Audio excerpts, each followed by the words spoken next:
Sebastian Valiente is an AI nerd alongside Patrick Cadu, my business partner, who you've heard me talk with on this show a lot of times. Patrick and I have been talking about the AI tools we've been building at AJF Growth to make our work better and more consistent across the board. And Sebastian got into that conversation with Patrick via the wonderful world of D2C Twitter, D2C X. And so now we're having Sebastian on the show. Sebastian's building GrowthPod, an agency serving e-commerce clients across a bunch of different stuff that we're going to get into. But really, this episode is all about how to build your own tools with AI to make your workflow better. These two dudes both know a lot of what they're talking about. I've got Patrick back with me to help guide the conversation about what we're doing on our side. I've got Sebastian Valiente about what they're talk about what he's doing on his side, and hopefully you on your side will learn a lot from this conversation. Let's get into it with Sebastian Valiente and talk about how to use AI to build your own work. Sebastian, thanks for joining me and Patrick. I appreciate it, man. It's great to meet you. Great to talk to you. I'm grateful. I'm gonna just gonna get out of the way and be like, all right, dorks, go ahead. You know. Yeah. Well. Let me just say, I'm super honored to be here. I think I mentioned to you on DM. I've been what's the saying? Long time listener, first time caller. I've been listening to the pod for a long time. So when you asked me to be on, I was kind of shocked. But yeah. I'm super honored to be here chatting with you guys. Well, it happened because Patrick, and hello, Patrick, by the way. Hello.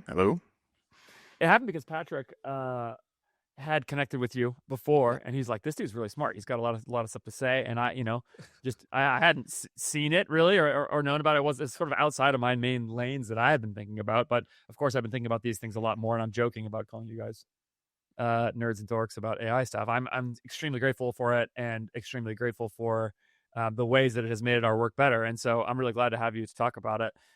What's the place to start here, Patrick? I think Sebastian, maybe you could just tell us a little bit about GrowthPod, and I would especially love to hear what you are building at GrowthPod as a to set up the framing to understand a little bit more about sort of what you're trying to accomplish with you and your clients and who you're serving, and then we could probably both talk about the ways that we're building custom AI tools to do that, and then kind of get into the weeds from there. So that's where we can go. So why don't you start there, Sebastian? Yeah, sure. Yeah, so GrowthPod right now, we service, like you mentioned, e-commerce brands. We started out as a full stack growth sort of service, really just working with a small handful of brands. And actually, the small handful of brands that we started out working with, we still work with to this day. The thing that I had noticed as I had a kind of desire to grow was I didn't see a clear path to, taking on more clients, but still offering kind of the same quality of service that I'd been with the clients that I was working with. And so I kind of had decided, towards the middle of the year in 2025 to niche down on kind of a part of what we do, but still something that we do really, really well. For us, that was performance creative. And so in the last, let's call it 6 months or so, we have kind of pivoted into, we're really just at this point, a kind of a creative agency.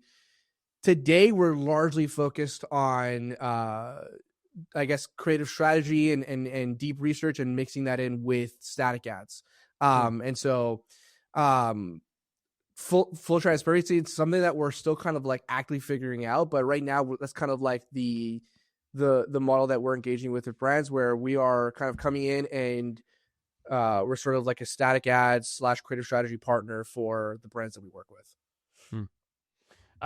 And you guys started talking, you and Patrick, because both of you felt like you were behind AI, and both of you realized you were talking about AI, or maybe Patrick just felt like you were behind. What was the meet cute here? Patrick had tweeted something about something that he had built, and then I at the same time was building something internally for our team. It was basically like it's a lot of things, but at the time it was just like a kind of like a project management tool.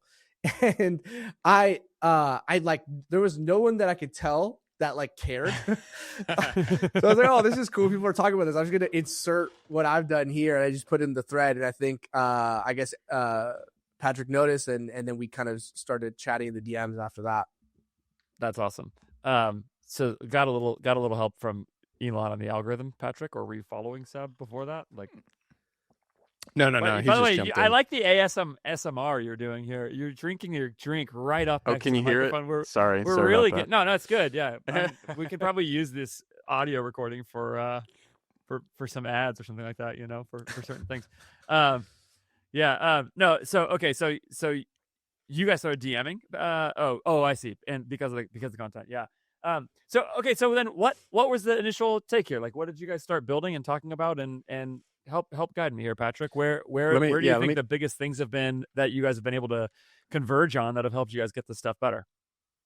let me take over real quick and just kind of set the stage. Seb and I are basically both building, from what I can tell on your side, but I can speak for myself, kind of like internal agency OSs, Yeah. like apps that help our teams do our workflows better, Yeah. faster, and with higher quality. So I think maybe the best place to start, without, instead of zooming out and, painting this broad canvas, like, Seb, what I'm interested in hearing is, like, what is the most highest leverage thing you've been able to build, and like how is AI, basically how is vibe coding changing how you do your work, and you know how you deliver your work to your clients? Because I can certainly speak to that answer too, but I'm curious if you'd get us started. And so just to hone in on one, it was the kind of like the highest leverage thing we've been able to build so far. Yeah, yeah. Yeah. So definitely would be, and I'm still figuring out how to describe this, because when I say it out loud, it sounds super simple, but it's basically, so we used to run everything off of Notion. We still do some Hmm. things off of Notion, and then that's Same here. fine. Same here. Um, Part of what happened when we pivoted into basically creative only was, like, I was trying to figure out, okay, how do we essentially how do we do like really really good work at like semi scale, not true scale as in, like, 50 clients, but even if we were to onboard 8 to 10 brands, how do we ensure that we're actually delivering something great? And that kind of put me into I guess designing systems and processes mode. And so eventually what ended up happening is we built out a workflow for building out our creatives that worked really really great. um the problem with Notion, and maybe it's not even a real problem, but the one gap that I saw was, obviously Notion is agnostic to whatever your workflow Hmm. is, right? It's just Hmm. a simple status, and you manage it as you go. And what I have found has happened in the past is, like, you could build like a set of rules and whatnot. Yeah. Enforcing them and making sure that they're followed is a lot harder and Hmm. very, yeah, I don't even know. I still to this day, I don't even like without having someone that's just dedicated to making sure that that happens a certain way. It's difficult. And so the gap that I saw was, like, what if our workflow, what if the project management software was exactly tailored to every step in our workflow? Um, Not necessarily just to enforce rules, but just ultimately to make it more efficient. And so it's like, so I'll give you an example. Right now, a big part of our workflow is strategist briefs based on kind of like certain messaging and a theme, let's say. Designer one will then generate imagery. That gets approved, and then those become individual ads with copy, and then designer two or whoever else it is turns that into compositions. Now, in Notion, you could obviously create statuses for each, and that's fine.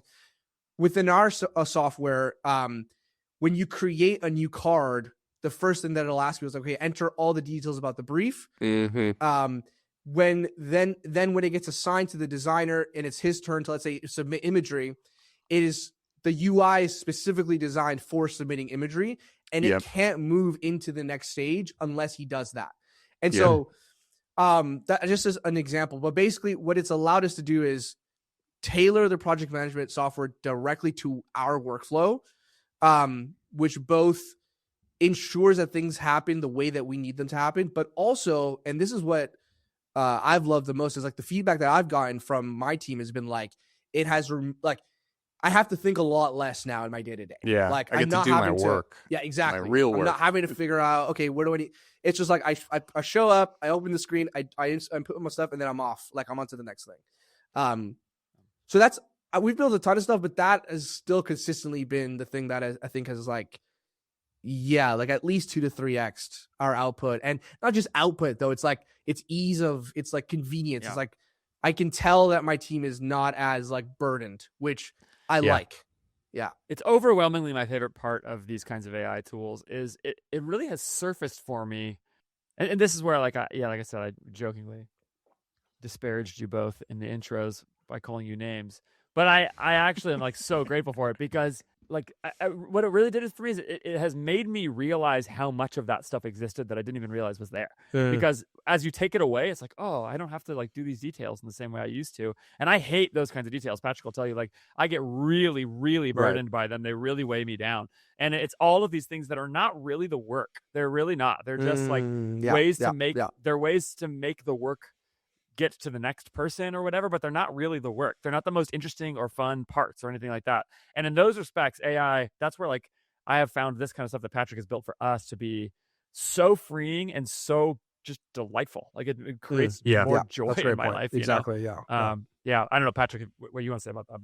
Yeah, you said exactly what I was thinking, which it makes more joy in the work. So instead of thinking about how do I format this table and what was the name of that ad I'm trying to make again? You know, it's to your point, Seb, it's like Notion was a great tool for that, but it's so workflow agnostic that, you know, when you can build something exactly to what you want it to be, like it's a game changer. And the beautiful thing that we haven't talked about yet is, at least for me, I haven't touched a line of code. I know you have a little bit more of a software background and maybe you've touched a little more code, but, you know, for the most part, you know, both of us are vibe coding. And it's just amazing to be able to turn what used to be such a cumbersome, painful process into a joyful one where the people like we have, you know, you have artists on your team and I have artists on my team and they didn't join you know, Growth Pod or AJF to do, you know, to write tables and like figure out Notion. They joined to like make art. And so we want to free them up to do their work. And so I think I'll say one last thing and then I'll turn it over. I think the reason I want to talk about this topic is like, I think this is the most interesting topic for vibe coding is building internal apps that are custom tailored to what you do and take your knowledge and put it into like an actual software.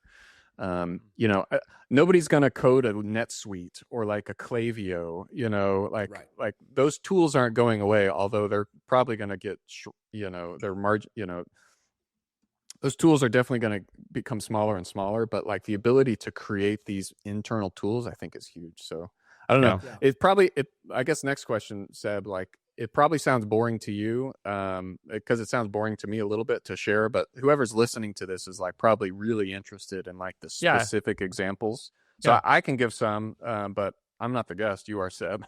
So I don't want to do all the talking. You just gave a great example. Does anything else come to mind? Just like really specifically what you're building and also like how you may be building. So there's two pieces to the AI here. One piece is I use AI to build the tool.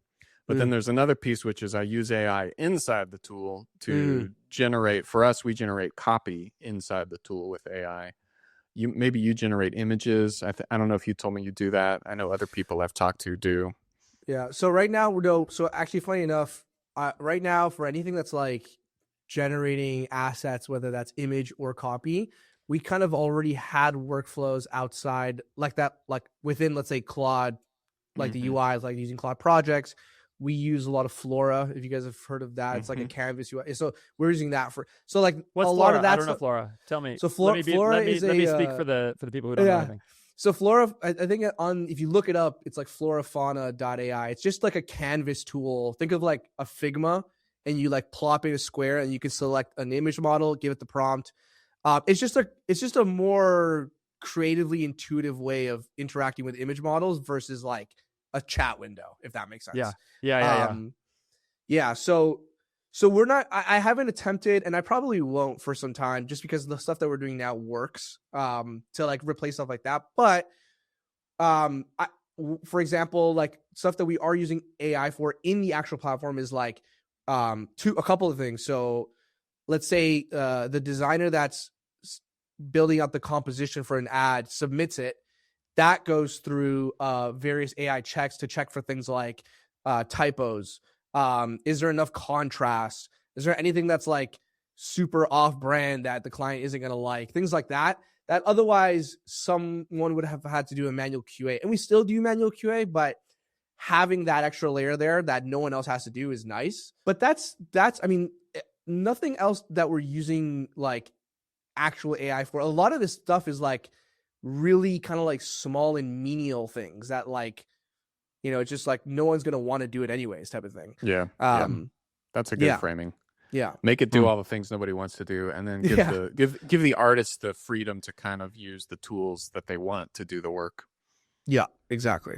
If you're building an e-commerce brand, you need to service your customers when they have questions, and the best customer service help desk software to use for that is RICHPANEL. RICHPANEL, first of all, right off the bat, guarantees you 30% savings if you switch from Gorgias or Zendesk over to RICHPANEL. So right away, there is a strong reason to consider them. Secondly, you should know right away also that on average, RICHPANEL sees a 30% reduction in customer service tickets for people who switch from Gorgias or Zendesk to RICHPANEL. So that is a couple of really big claims right away. You're paying less, you're seeing a serious ticket reduction. That means you have to put less agent hours towards things. And all of that is possible because RICHPANEL was built from the ground up AI first. And AI, of course, can make a huge impact of all places in your business on your customer service situation. It even has the ability to do automated AI interactions on your organic and paid social so that RICHPANEL's AI agent can go and respond and interact with customers for you, which is awesome. If you've been in the meta ads game for any amount of time, you know that's been a huge pain for forever. Customers are asking questions on your ads. They have thoughts on your ads, and it's just really, really hard to stay up on top of those. There's never been a good way to do it. RICHPANEL's AI agent can do that for you, which is a huge advantage. Also, again,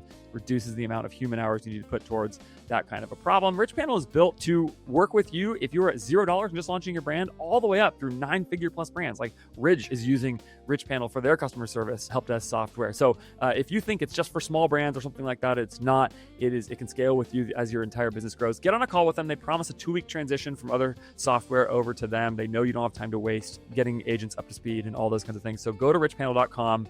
Get a conversation going today. Tell them I sent you. richpanel.com. I hear a couple of things happening in this conversation, and it's definitely hits some of the.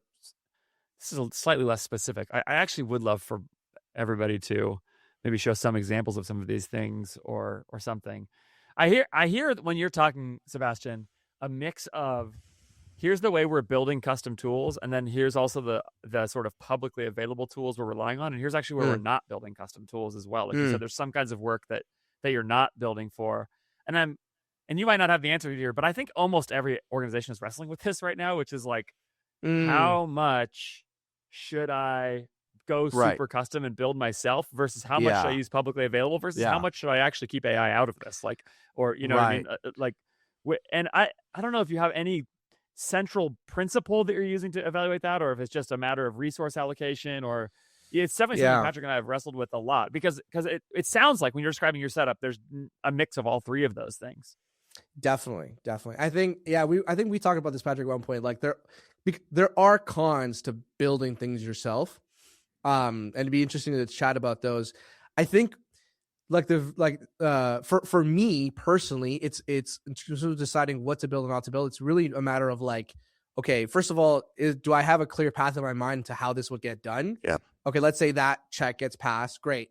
How long would this take me to do? And now having built a couple of different things, I also have a point of reference, not just for how long it'll take to build, but like, what do I think some of the maintenance will be on that? Because the reality is, just for everyone listening, is like, you're going to build it and then it's going to break and you're going to have to go and fix it. You're going to have to allocate time to fixing stuff. For sure. So this feels like a core danger to me of this whole thing, which is like, it's almost like it's so easy that you don't. It's almost like when people describe buying a house, where it's like, oh, you buy a house and that's great, and what nobody thinks about is like property tax and when your roof when you need a new roof and like people don't budget that, and there's like a budgeting of time and some like that kind of things where it's very clear that you need to that there's this customization. But is that the main? I'm sorry to cut you off. Is that the main limiting principle in the way you're thinking about sort of where some of these tools stop and start? Yes, yes and no. It's like usually, because the thing is, if I'm going to build something, again, it's easy enough that I can build it. And if it's easy enough that I can build it, it'll require some maintenance, but not a massive amount. So it's more so just a matter of like time and prioritization. Because right now, I'm the one that's building it. Like there's no one on my team that's helping me necessarily. So it's like, okay, if I'm going to spend time building something, it has to be obviously extremely strategic and worthy of taking my attention and focus. But what's interesting is, and like this will be a good interesting contrast between me and Patrick, is like I have I was a software developer for like 3 years prior to being in marketing. And so the things that I will consider, maybe easy or difficult or longer or shorter in terms of time to build might be different than Patrick, right? And that's the other difficult thing you kind of have to know your own limitations to be able to figure out. It's almost like a question that there probably isn't one size fits all answer. It's like it's going to depend on you ultimately and like what you have available to yourself, because if you build something you don't know how to fix it, you're kind of cooked. There's a very specific way I think about this, and when people ask me how do I start doing this myself, like I think I'm concerned a lot less about the software and the bugs and like the mess that I'm making on the back end, which I'm sure if like a real software developer looked at my code base, they'd like, have a heart attack. I'm less concerned about that now for a couple of reasons. One, like the tools are only going to get better at like debugging and, maybe even doing a complete refactor, at one point, like just completely rebuilding the whole app from scratch.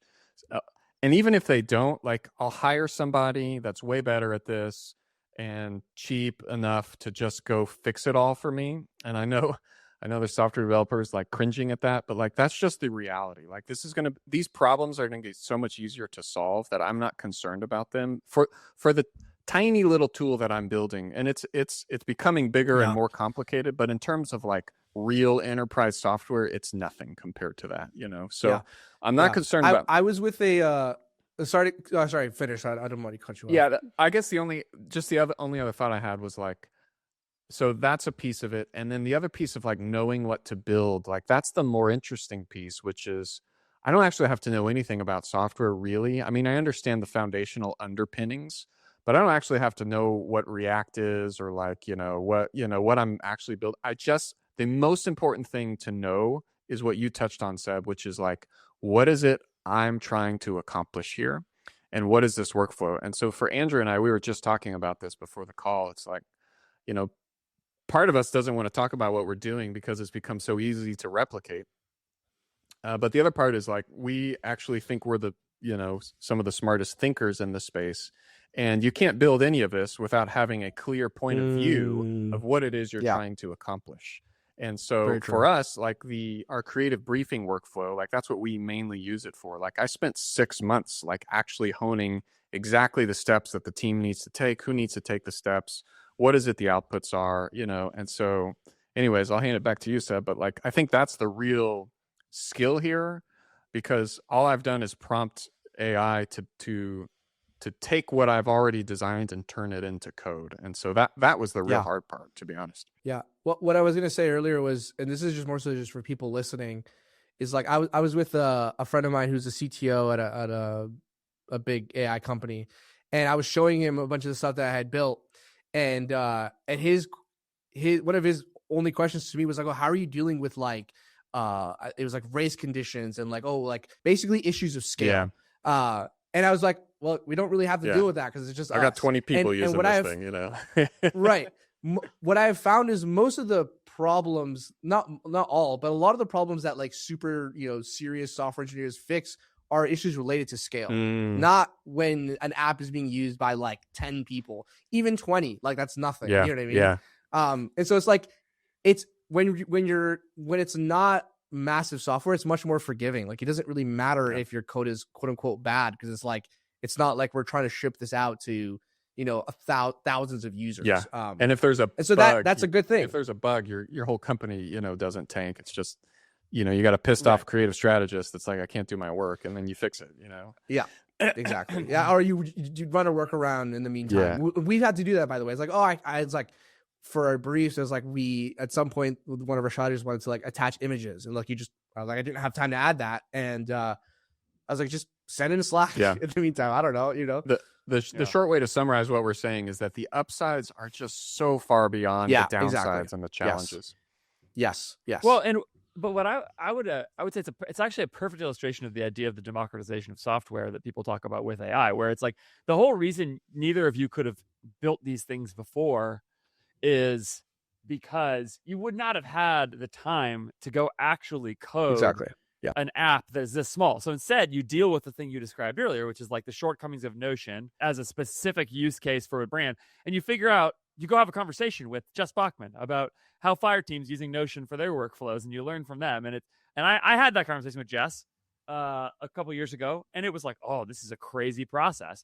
And I used to say this about creative people all the time, which is one of the reasons why creative is hard to replicate and bad, is because people don't actually have a process to do the kind of creative learning work. I mean, when you get down to the brass tacks of how this looks in an ad account, one of the critiques I've had for a long time of a lot of creative strategy is that, and like, you know, my whole railing against creative testing budgets is that they're not actually testing anything. There is no point at which you're taking learnings from an ad account and applying them into the rest of the ad account for the vast majority of people. Jess and Fireteam was always a counterexample to this that I would gladly reference. And the reason why was because I had seen their Notion dashboards, and I had seen just how much the work they had put in back in the old days to turn Notion into a machine of process that would allow them to actually harvest knowledge as best as you possibly could from that setup. You know, even though I still think that's flawed, like they actually seem to be able to do this in a way that most people were just kind of blowing money.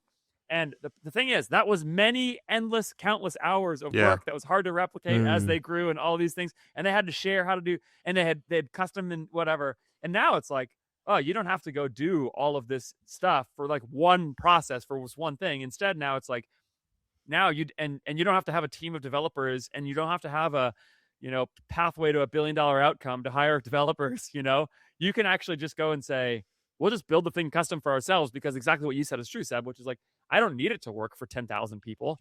I just need it to work for my team of 20, maybe 50 someday. And that's it. Yeah. And so now suddenly you can take these kinds of things, and instead of shoehorning your process into Notion, which is built for flexibility from in the first place, you know, so anybody could use it for any kind of way. Instead, you're like, okay, I'll just build my own little thing here, and then we'll use Notion less and less and less and less until we have a custom solution. And to me, that's where so much of the promise is for this kind of thing. The thing I'm still curious about is what are the actual limitations of that, in terms of like, where should you not build it yourself? I'm actually curious to hear you say, Sebastian, a little bit more about, like, you know, one of the things that seems obvious to me in your potential work is you've got designers still at the other end of this process while you're focusing especially on stills. Right. Why not have the AI go build the designs? You know, and obviously this has occurred to you, but it's actually a sort of perfect little, I think, case study of like, how are you thinking about where the machine stops and the human starts? Yeah, I love this question. Yeah, and so and maybe you're trying to build it. I don't know, but like, you know, why not? So or what's the human doing? Yeah. So many thoughts are racing through my mind. I don't want to skip over. I had a thought that came, and this relates to this when you were talking about Jess Bachman's the process and the Notion thing. You're saying, well, now you can build it out quickly, and it's like you can, but the one thing that you can't circumvent is like the hours that it took to think of the process and to ensure that it actually maps to something that is valuable. And so it's like it's this weird kind of dichotomy where you can build stuff really quickly, but you can also build like useless stuff really quickly. It's like, it being quick to build doesn't actually pertain to whether or not it's valuable. And so, so another example of this is like, can I build a workflow that like you click a button and then it generates the brief and it writes the copy and it writes the images and all end to end without a human? Yeah, for sure. Will it suck? Yeah, it'll suck. And one thing that I've like the pattern that I've seen over and over again, whether it's copywriting or visual creativity or ad compositions, is like, whenever you try to get the AI to think for you or to replace you as the main thinker, the output is horrid. It'll output stuff, but it sucks. It sucks so bad. Here's actually a really good example of this. When we were building out our workflow for statics, one thing that we were trying to figure out was like, how do we like basically like, so we kind of break it into two parts. So like you got the visual and then the composition. So the visual is just like the underlying base image, if you will, without copy or anything like that. It's like, how do we generate great images like relatively fast? So we initially tried, what if we just take a brief and then get the AI to like prompt a bunch of different visual ideas and just feed it all at once. And then great, we'll have 100 images, right? And that was true. We had 100 images, and like 97 of them were like, I do not want to submit these to any client. And so the shift that we made was, okay, what if we actually just ideate the visuals ourselves, but instead we use, let's say, Claude or whatever other AI model to help us brainstorm and think. And this was very measurable. What we saw was like when we were like leveraging our own creativity and using the AI model to like inspire versus like think for us, if you want to call it, the hit rate for images that we would use went up. So instead of having to generate 100 and have maybe 3 usable ones, we could generate 15 and like 10 were like, these are awesome. Let's move forward to the next stage. And so, I don't really know how to exactly pinpoint it, but there's a part in the whole process where it's really great to help you do grunt work, or even to help you like ideate and to help you think of new ways of looking at something. It is horrible to do the thinking entirely, I find. And so like stuff like that, I'm not even going to try to build, because it's like, I don't see a path to actually getting this done, at least not right now. Does that make sense? Yeah. When I talk to my friends at INTELLIGEMS about what they are trying to accomplish for their brands, what they tell me all the time is, we are here for excellent operators who are really dead set on driving profit throughout their whole business. That's what they care about. That's who they care about serving. And if that is you, you should be considering using INTELLIGEMS to run CRO split testing on your website. And I will tell you right now that if the INTELLIGEMS team hears this ad read, they will get mad that I called it CRO and split testing, because it's really not just CRO and it's really not just split testing. It is that kind of work that goes way beyond the basics of what you think of as traditional CRO. INTELLIGEMS can do the simple work of headline testing and design testing and all of that stuff, but it goes way, way beyond that on a couple levels. On the first level, INTELLIGEMS allows you to test the real needle movers in your business for driving profit. For example, the price of your product, which has a massive outsized impact on the way people behave in terms of buying your product versus saying, I'm going to abandon that cart. Speaking of abandoned carts, they allow you to test all kinds of upsells, including down to the level of the checkout. With INTELLIGEMS, test your free shipping threshold, which can, of course, make a big difference in the way people are interacting with you. Your shipping charge, you can test actually full Shopify theme tests. Like the really big stuff that's really impacting how customers are interacting with you, like I said, can be tested with INTELLIGEMS, and they can do that without using a developer, get installed and up and running really, really fast, as well as all the other little tests along the way, like design, copy, and all of that kind of stuff. But it's not just that you can test beyond the basics, it's that you can measure beyond the basics. INTELLIGEMS allows you to see the impact of your tests down to the level of profit, not just conversion rate, not just AOV. And they do that because they tie into your COGS data in your Shopify store, and they will tell you and they will output, okay, you raised the price, you saw a lower conversion rate, well, you also got more profit per customer. Or you lowered the price, you saw a higher conversion rate, well, guess what? You ate into your profit so much that it wasn't worth it, even though you got more customers, and so on. Things like that. So you can see the impact down to the level of the thing that really matters, which is contribution margin and ultimately profit in your business. If you're serious about growing your store profitably, you should be using INTELLIGEMS as a core tool in your toolkit. Go to intelligems.io and use the code FARIS20, F-A-R-I-S 20, to get 20% off your first 3 months. Give it a test today. I desperately want that to be true. I want to 100% agree with everything you're saying. And so far I haven't seen otherwise. Like right now I'm with you.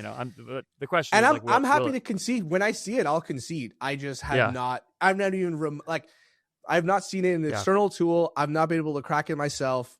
And maybe I'm just not good enough at it. It could be a skill issue, but from what I see, it's like it doesn't feel like we're even close. But that's me. That's interesting. I mean, like I said, I'm actually not really agreeing or disagreeing with you, and mostly I think so far that's what I have seen. I've seen maybe one counterexample, although it was publicly posted on Twitter, and so you never know whether to believe it was actually real or whether it was just like the best example out of whatever. So anyway, it's really interesting. Patrick, do you want to go into more details on some of the things that you guys are actually building? Do you want to show it that I'm building? Think? Either of you, both of you. I mean, can we give people more to latch onto here? I don't know how comfortable you guys are doing that.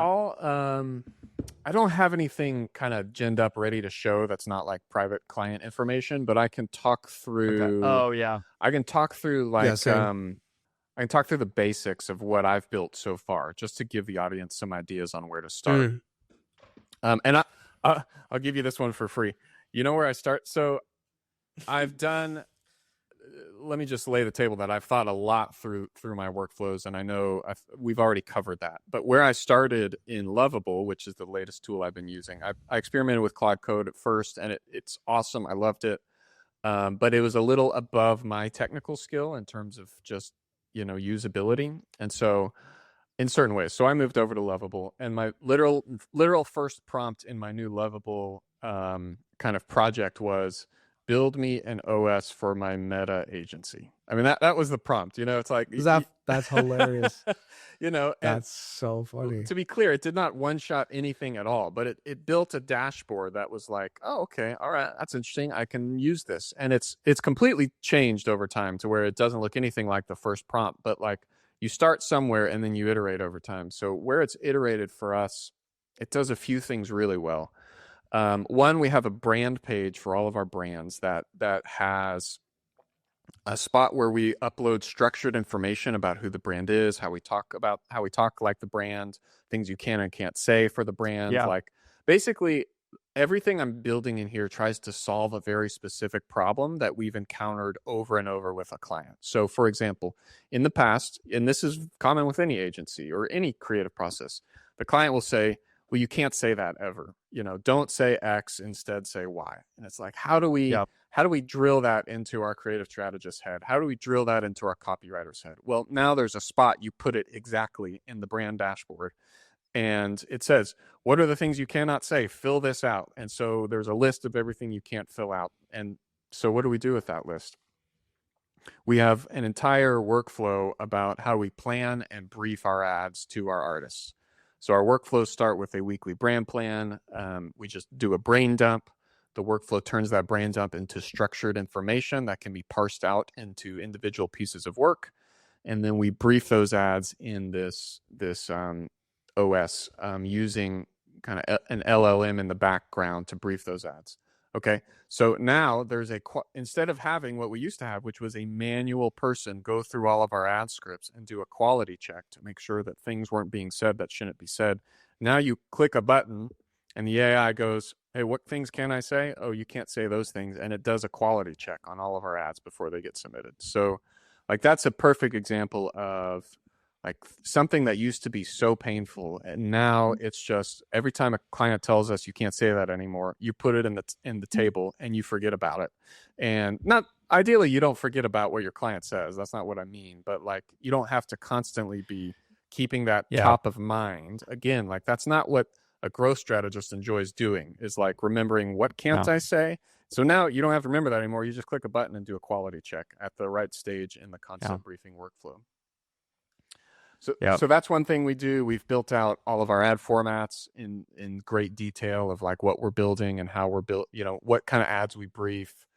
There's more I could say, like everything from contract information for the client to like eventually I'm afraid to say this out loud because it may commit me to it, but like we use frame.io, which is like a asset kind of briefing and commenting That's the next tool. one to go. Like it works great, and I don't really want to replace it, but you start to think, is the pain of building something worth having everything in one spot? Like instead of having to go to this tool to get your assets, to this tool to get your copy, to this, it's like all there. Like I want my marketing calendar, my briefs, my ads, my marketing light, like everything's there. And so then what you can start to do is I've got a little button at the bottom right of the screen. That's a Prometheus chat window, and you can open Prometheus, and now Prometheus has all the context on everything in the app. So anyways, I could go on and on, but like that's where we're headed and what we're trying to build. Basically like a one-stop shop for all the information for everything you do and all the work you do. With limitations. We talked about limitations before. Like I don't think I'm ever going to touch the Meta API in a way that matters significantly. Like I'm not going to build a reporting tool that outperforms Looker Studio, or it's like right. I'd like to put some really high level reporting, like, hey, what are our top ads this week in there, but Like that sort of So complication. this is an interesting example to what I was saying earlier, which is like it just depends on the individual person and what how clearly you can see a path to building something versus not. Yeah. Because for me, I don't know, Andrew, you can blurt things out, right? Or like beep it out. I don't even know if we should. Yeah. Because I'm gonna say like I don't know what, like I think this will be soon, but like I'm pretty dead set on replacing Atria. Like I don't see the need to pay the amount that I'm paying. And For and what maybe tool is that? Atria, so like creative analytics. It's kind of like what we do in AdNova. Yeah. And it's like for me personally, it's like I haven't found enough. There's a couple of problems. Number one, I find it relatively expensive. But number two, and maybe this is a user error, but like I have not really been able to, because it's not tailored to the way that we look at the data. Yeah. At least not by default. And so it's like, oh, what if I could just build something that is like, it shows me exactly what I want without me having to learn the tool, and I could get rid of a several $100 bill every month. Yeah. The other point of that, and I'll take that a step further and say I don't generally use any creative analytics tools, nor have I ever. Well, and that's I think they're kind of a distraction more broadly, but that's kind of an unrelated AI. So I'll mostly leave that aside. Seb made a great point here, and Andrew, you were talking with Taylor on your last podcast with him about humans there's too much reporting, there's too much information, and humans don't know what to do with it. So like, can we create simple but meaningful reports that tell our strategists, here are the exact things you need to know, and here's what you need to do with that information, rather than giving them access to endless reports and like endless permutations of different reports. And those are helpful, like if you need to dive deep on like a really specific problem, like why. I mean, I used to use Supermetrics to figure out like why is the UAE like selling so well for this product. Well, I've got to kind of really dig into the information, but like for high level creative reporting, Seb, when you crack that nut in your app, just call me and I'll hire you to build it in mine as well. Yeah. Well, I mean, as we're circling some of these issues, what is coming back to the surface to me is the question of what parts of the process, like what parts of the process. Here's where my mind is going. What parts of the process is the friction valuable, and what parts of the process is the inherent human friction a problem? And where it's a problem, you now have the ability to mostly solve it. And I've watched this happen for AJF growth. Like, I've actually said out loud a few times, it's possible to me that AJF growth would be dead if I didn't bring Patrick on last year. And I didn't know that at the time, but I think it's just because there's so many things now that can move so much faster with AI, and with the things that Patrick has built that have made it so that I like we can now take some of the knowledge that we have and actually execute the work at a much, much, much, much higher level than we could before. And I think any of our clients would tell you that they've seen that happen over time. Now, at the same time, that has not led to all of my clients tripling in revenue, and so it is not this thing where like it just like solves the magic of everything. And because I think actually most brands are not actually like an ad away from winning. There's that kind of idea out there, but they actually aren't. You actually have to think about ads relative to the broader process. And there's this thing about the ad creation process where I would say at that point, there is valuable creative friction from smart people. You want human minds churning on the right kinds of problems for the brands. Somewhere out there, there's this possible extinction event in this whole thing, which is that the AI can work so much faster and longer that even if it has a much higher error rate than me, it just becomes so cheap and it's so much volume that it doesn't really matter. And you just like can take enough hit swings and like it just kind of does it all for you. Somewhere out there, that's the thing that's like lingering, is that it just doesn't matter because it can just outmuscle you, but I'm not sure we're there. And there's a number of reasons I wouldn't make that bet right now. And so instead, I'm kind of come back to this way of thinking about this whole problem, which is where in the organization do you have unique domain expertise that you can apply to your clients or your customers or your products or whatever in a way that creates really, really valuable output, and what is stopping you from doing those things? And if there's something stopping you that can be automated with AI, you should do it. you should use AI for those things first and foremost. And I would say that's been the bulk of where Patrick has spent his time in our organization, is like understanding how we work and what we're doing and saying, okay, now how do we deliver that work much faster and much better? And over time, continuing to pile that up is going to get you better and better and better and better until you can produce more and produce better things. So that's I think the way that I'm continuing to think about this is like that is the way that you allocate resources towards it, because it actually isn't as easy as you guys in some ways are making it sound. Like Patrick really has spent many months working on this. You pointed out. So it's like So anyway, that's kind of the framework that I'm coming to, is where do you want the creative friction versus where do you want to eliminate the creative friction? If you can sort of think that way, then maybe that's the place to allocate resources. Yeah, what I love everything that you just said, and it excites me a lot. I think sometimes the notion that gets thrown out there is that AI is replacing people, but I find really what it's doing is just widening the gap between like low level performers and high level performers. Yeah. And so it's like, so, and maybe again, maybe some people will disagree with this, but like I actually think like copywriting is an example of this, where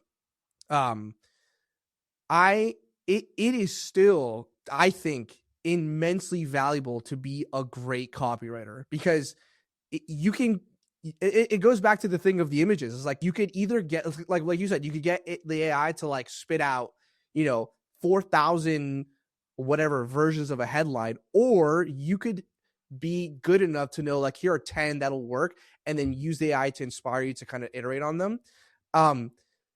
But yeah, I don't like, and so something like that's, for me, that's an example. Like I'm not even going to try to build an AI or some kind of workflow process that I click a button and it just gives me a headline, because I don't think it's not there yet where you can just take whatever it gives you back and not kind of iterate on it. And I think and maybe this is something to say to the people that are, figuring out where do I get involved in.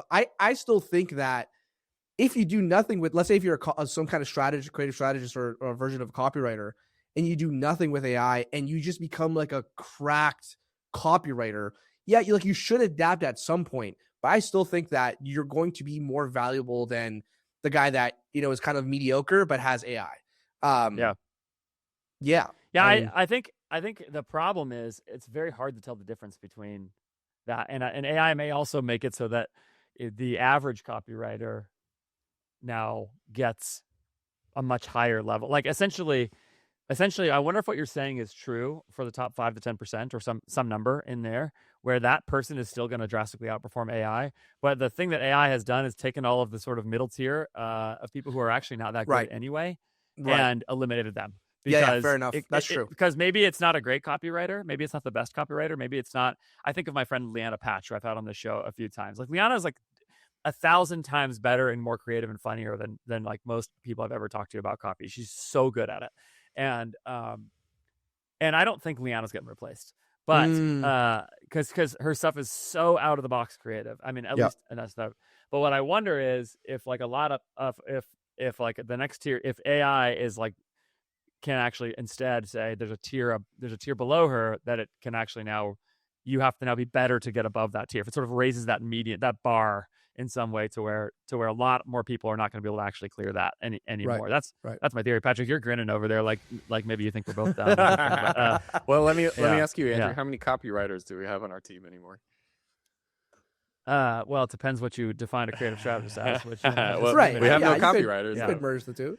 We have no copywriters. Yeah. Well, but I haven't had one of those that for a long time in some ways. We have creative strategists that edit copy. But our AI, functionally it's similar. Though. That's kind of what I'm referring to ultimately. No one is a copywriter by title anymore, but it's obviously still a massive part of what they're doing. But but this is a good example of the creative friction thing too, where it's like the right copywriter could, like the other day I saw somebody make a graphic that was actually in church. The guy, the pastor who was preaching had a graphic that he said, like, I whipped this up with ChatGPT, and I was looking at that work, and my wife and I were talking. My wife said, like, he couldn't have asked somebody to like just knock that out for him instead of using ChatGPT. And I was like, well, I don't want somebody else to do that work because it was not important that the graphic was good.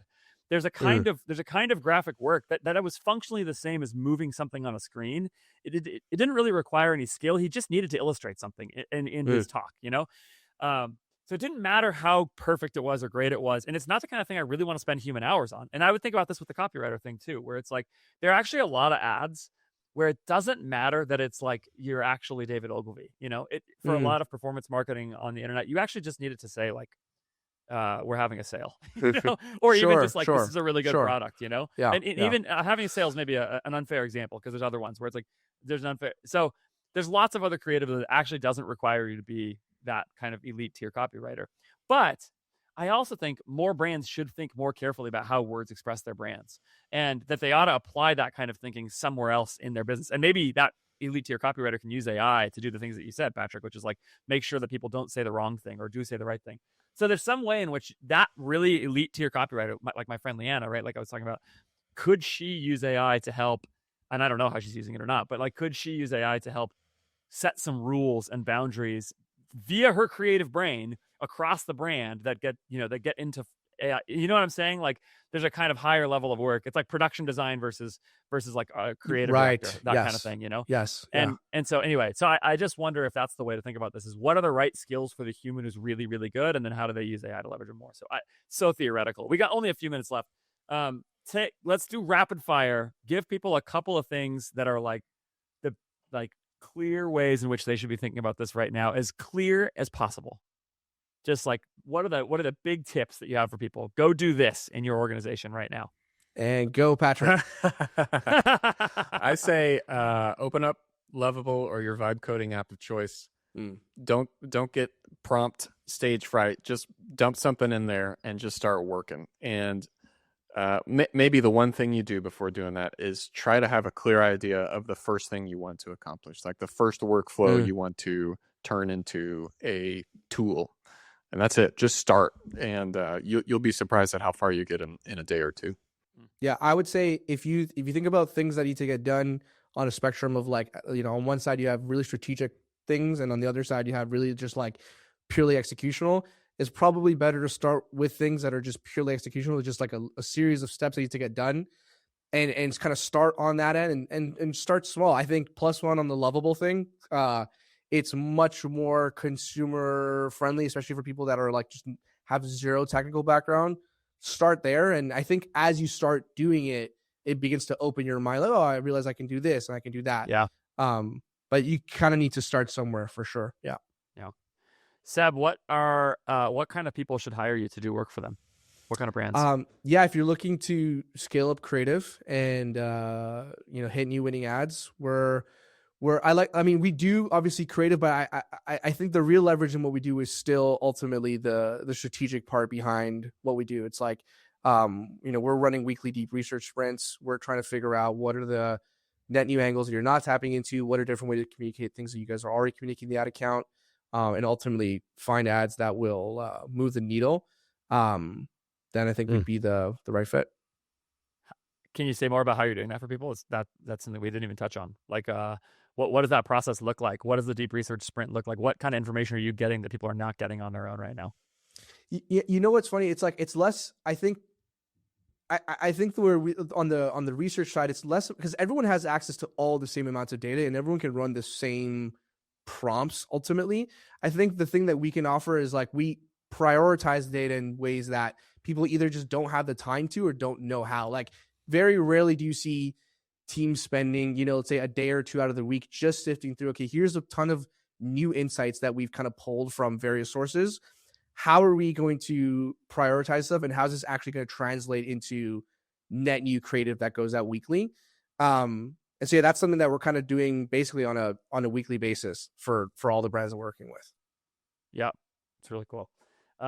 Any size of brand, any categories, anything else that you can help people know that you're the right person for them? Yeah, I would say I typically categorize it by spend. And so if you're spending, at least $1 to $2K a day, and you kind of already have cracked that fundamental stage, but you're looking to scale up, I think that's where we're the best fit.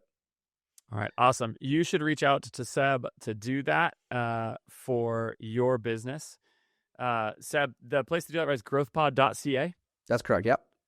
Great. And then I've got also links to Sebastian's D2C, to his X account and his linked account LinkedIn account also in the show notes as well. Go follow him both of those places. And then Sebastian, go tweet more so that we can do more of this. Will do. Thanks so much for your time, man. I appreciate it. Absolutely. Thanks for having me on. Big thanks to Sebastian and Patrick for that episode. I learned a lot from it, and hearing these two guys talk about it, they're clearly building all the time. Also interesting to zoom out a little bit and hear some of the broader perspective about what's going on. I've got a bunch of other great episodes coming up, so you should subscribe wherever you're watching or listening to this episode so that you don't miss out on my interview coming up with Connor McDonald from Ridge. That's going to be a fantastic conversation. I've got Shireen Albert coming up as well. Soon to talk about offers. I'm really excited about that conversation. I've got Rob Fraser from Outweigh Socks and a couple of solo episodes, a bunch of other stuff along the way that is all going to be excellent. And so you should definitely check that out. Make sure you subscribe wherever you do that and comment. If you have thoughts, questions, let me know in the comments, and I would love to interact with those there. You should go check out my sponsors, INTELLIGEMS and RICHPANEL. It's the links for both of those are in the show notes. Big thanks to them for supporting the show. And of course, follow up with me at ajfgrowth.com. Everything I'm doing is on the website all the time. And if you want to work with me and with Patrick and see what we're doing, fill out the intake form there. Tell us a little bit about your brand, and I'll get back to you to let you know what I think. You can also follow me on X at Andrew J. Ferris. And what else? Email me, podcast@ajfgrowth.com. I'd love to hear from you. Any thoughts you have about this episode or any other. Thanks so much for watching, for listening. I'll see you next time.